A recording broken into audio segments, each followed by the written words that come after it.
Hey, welcome back to the Crossroad Diecast Speed Shop. On the turntable today, we have a spoiler series Sugar Caddy.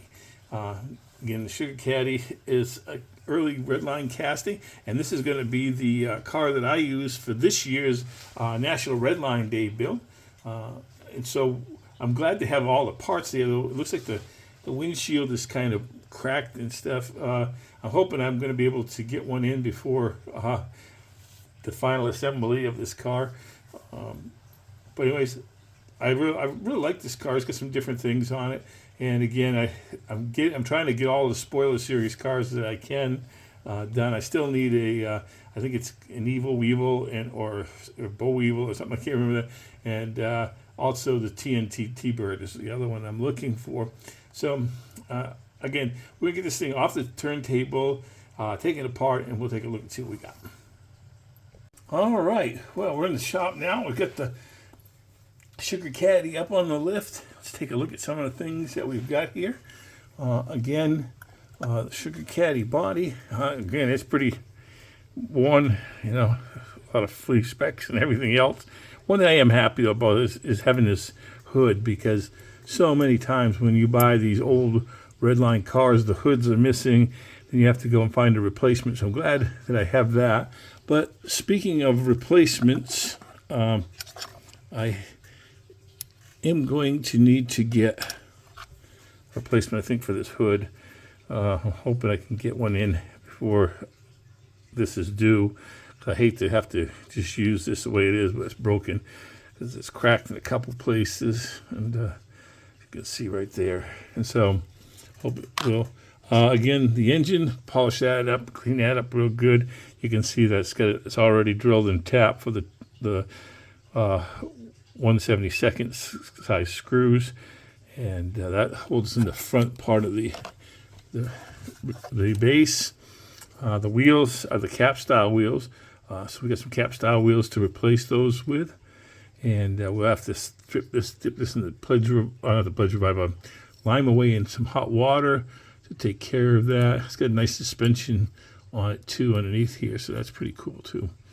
And so anyways, that's what we got right there with that. The interior, let's take a look at the interior.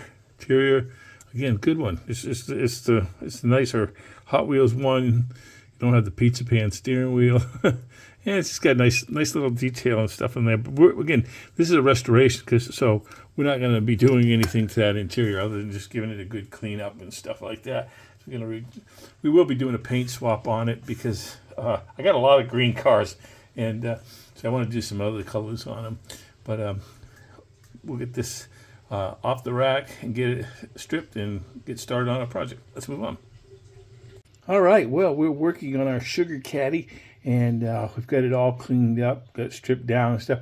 There are a lot of flea bites and a little bit of tarnish spots in there.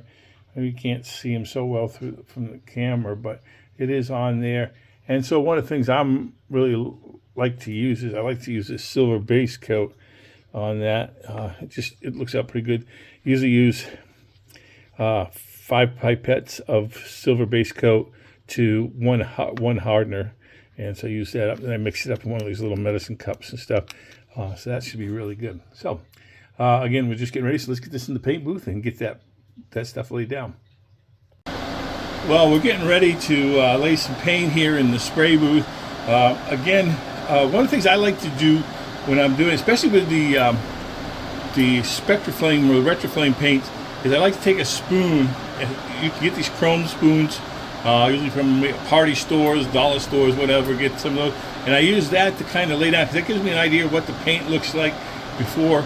Another thing too, just another little tip, if you're going to be using those urethane paints, get a good mask, something that you can cover, that's good, so you're not breathing in those fumes and things. Even though the exhaust fan takes out the stuff, it's probably good to do that.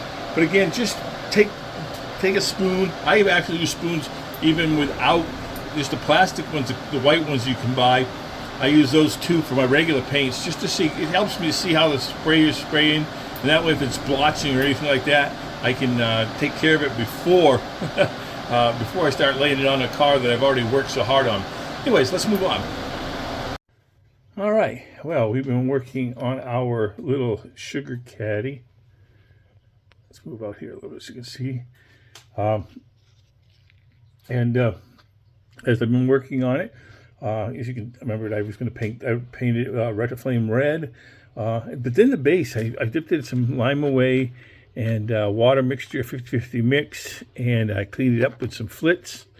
And using a felt buffer wheel on my buffer. And I did the same thing to the engine because the engine was a little tarnished too. And that came out really sweet looking. So what I want to do now is I want to change these wheels. So I'm going to show you how I do this. These are cap style wheels. So I got some cap style wheels from Second Chance Redlines. They have a whole set of those. They have all kinds of stuff. These are some, so, oops, that one already came off. But basically when it comes to doing these cap style wheels, what you do is you just run a blade of an X-Acto knife on there and it'll spread it apart. I think I can do this one too. Let me see if I can do this one. And just, it goes down a little bit and then just kind of wiggle the blade apart. And these will pop off. These old ones will pop off. And then what we'll do is we will snap on the new ones. These are, snap them on. They should snap right on.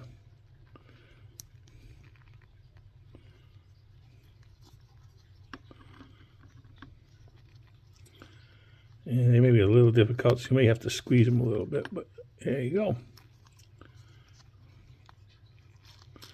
And there we go.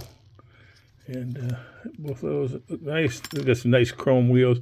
We'll do the backs and stuff like that, but it's the same way. You just, on the cap style wheels, just take your blade, lay it right along that edge. You can see that edge right there.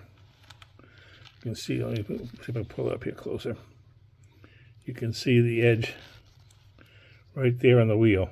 And just run your blade right along there. Give it a little bit of pressure, not much, and then just a little bit of pressure, and it'll pop right off. And you may need to wiggle the blade back a little bit, but it'll come off, and then you can put your new wheels right on. So let's move on.